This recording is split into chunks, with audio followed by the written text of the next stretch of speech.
This pamphlet has everything to do with the challenges that CIs pose to academic freedom and integrity in the United States and elsewhere. It has nothing to do with animus to the PRC as such, the Chinese people, or with some sort of deranged anti-communism.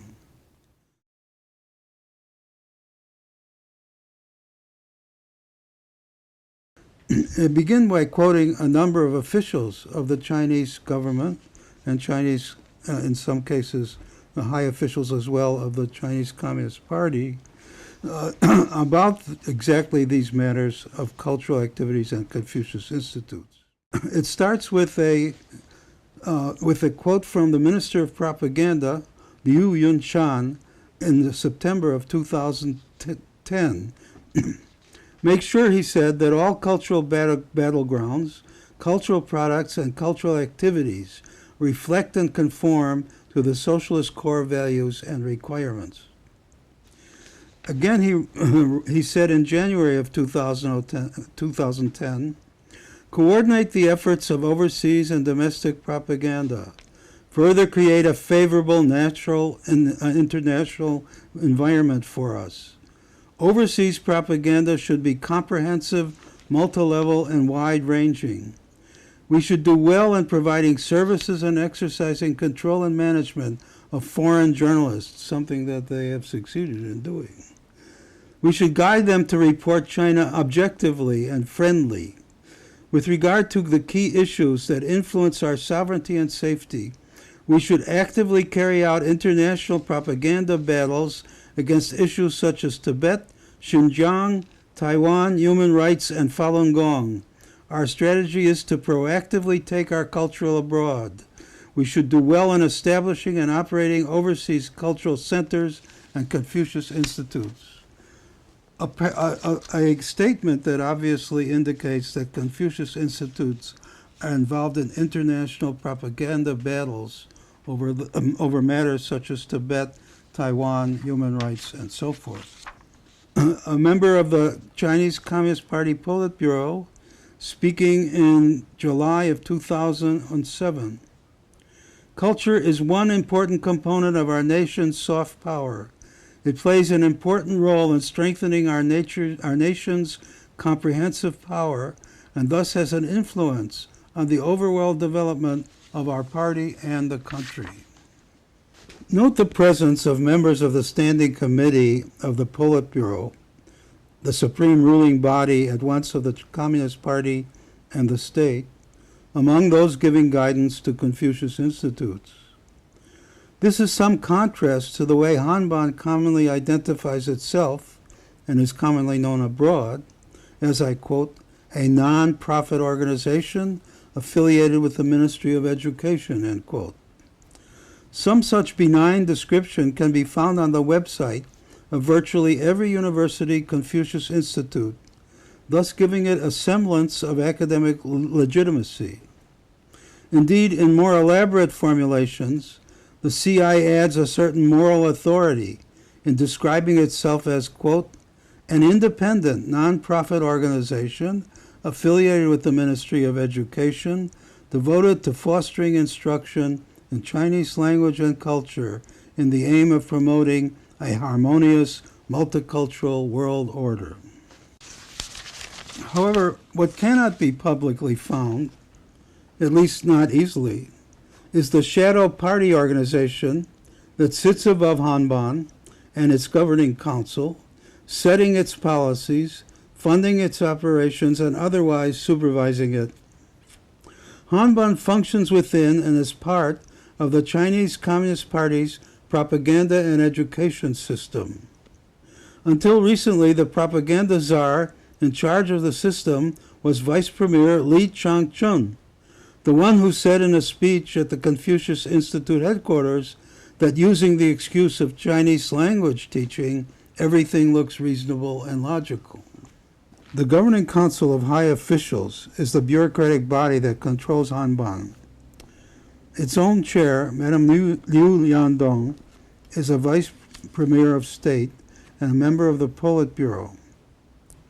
Under Madame Liu are 4 vice chairs. the Ministers of Education and Overseas Chinese Affairs, the Deputy Secretary General of the State Council, and the Vice Minister of Finance. A third tier of Executive Council members includes Vice Ministers of Foreign Affairs, National Development and Reform, Education, Commerce, Culture, State Council Information, and Overseas Chinese Affairs, among others. Occupying a relatively modest place in the hierarchy, as the 13th and last mentioned of these Executive Council members, is Vice Minister Xu Lin, the Director General of Hanban, its CEO in effect. The Governing Council, Madame Liu Yandong, and the higher officials in charge, controls the annual agenda and receives the reports of the Hanban headquarters in Beijing, even as the headquarters receives and approves the annual reports of Confucius Institutes in schools from the world over. It follows that in submitting these reports of their Confucius Institutes to the Beijing headquarters, Stanford, Columbia, Chicago, and others put themselves in the position of dependent peripheral branches of a bureaucratic network whose policies come down from the highest regions of the Chinese party state. Moreover, these policies come rather from the party than the state. For through its own ranking party members, the Governing Council of Hanban is in turn subject to the Chinese Communist Party propaganda system. As is well known, the CCP, the Chinese Communist Party, is the state of the state, although exactly what this entails is not well known because the party tends to conceal the extent and the manner of its influence. As investigated by David Shambo in 2007 and student J. Horvance in 2009, the imbrication of the Chinese Confucius Institutes in the party apparatus consists primarily in the membership of ranking members of the Hanban Governing Council in the so-called small leading groups of the overarching propaganda and education system. As of last notice, party policies are transmitted to the Confucius Institutes largely by virtue of the double belonging of officials of the Hanban Government Council in the external propaganda leading group or the propaganda and thought work leading group. The mission of the external propaganda leading group, according to Chamba, is as follows. First, to tell the China's story to the world, publicize Chinese government policies, and promote Chinese culture abroad. Secondly, to counter what is perceived to be hostile foreign propaganda, such as so-called China threat theory. 3, countering Taiwan independence proclivities. And 4, propagating China's foreign policies. It follows that Confucius Institutes are not simple non-profit organizations affiliated with the Ministry of Education and devoted to promoting a harmonious multicultural world. Indeed, although host CIs are told they are funded by the Ministry of Education, the Ministry of Education is just a laundering front for the Chinese Communist Party's external propaganda group.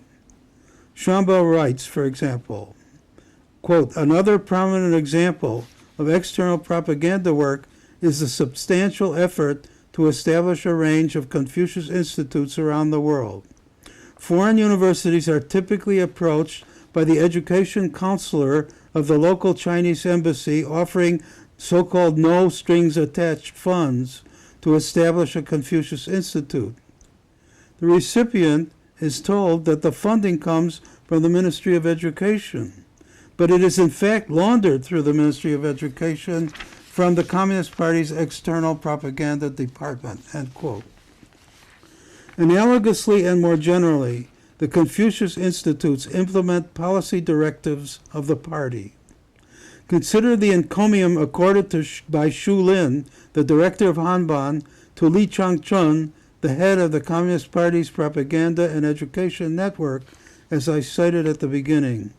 I quote again, The series of important instructions by Li Changchun on the Confucius Institute, said Madame Xu, its director, are theoretical treasures of the Confucius Institute undertaking. We studied them in the past, and we must continue to study them now and in the future. In sum, Hanban takes its marching orders from the party's propaganda apparatus, as issued from the Standing Committee of the Politburo. Hanban takes its marching orders from the party's propaganda apparatus, as issued from the Standing Committee of the Politburo.